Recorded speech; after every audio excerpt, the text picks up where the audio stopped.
Voilà plus de 40 ans que les rues du centre de Verviers n'avaient plus vibré au rythme du carnaval.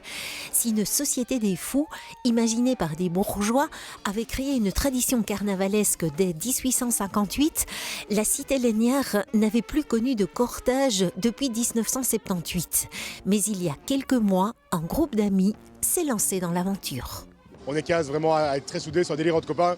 On voulait vraiment relancer le carnaval de Verviers et on le fait tous ensemble. Et pourquoi le carnaval, ça représente quoi pour vous? Le carnaval, pour moi, ça représente des gens qui viennent de partout. Tout le monde est déguisé, donc tout le monde, au final, est le même pendant une journée, qu'on soit médecin, avocat ou caissier. Quand on est déguisé, on est là pour faire la fête. Et le carnaval, pour Verviers, en tout cas, représente pour moi l'espoir qu'il y a encore quelque chose à faire dans le centre-ville. En tête du cortège, ce sont des personnages liés à l'industrie lainière qui mènent la danse, histoire de faire le lien entre passé et présent. Il y aura des lainiers, puisque Verviers c'est la ville de la laine forcément, le tchè volant avec M. Saroléa, donc ce pharmacien un peu fou qui a voulu faire voler un chat. L'œuvre de c'est Jean Lequeux, artiste verviétois également, qui a créé ce chat au papier mâché.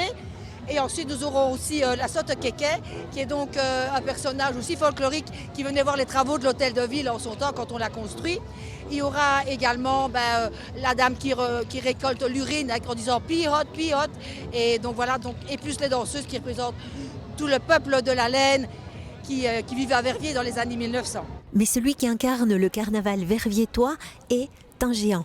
Jean Billard a réellement existé. Né à l'Arrêt, il a vécu une partie de sa vie à Verviers. L'homme doit sa popularité à sa taille hors du commun, 2,45 m selon certains.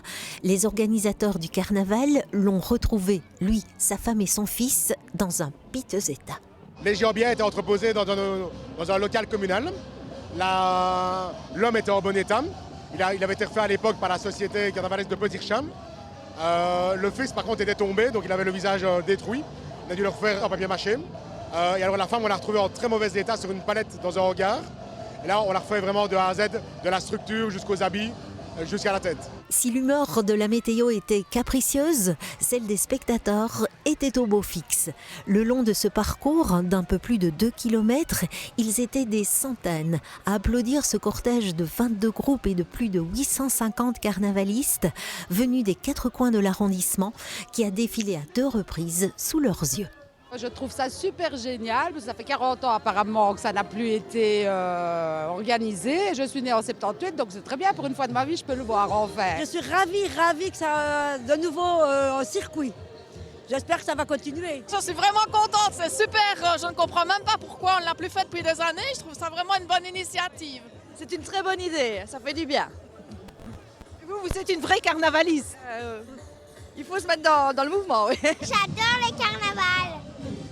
J'adore parce qu'on lance des chics et ils sont trop beaux les chars. C'est magnifique.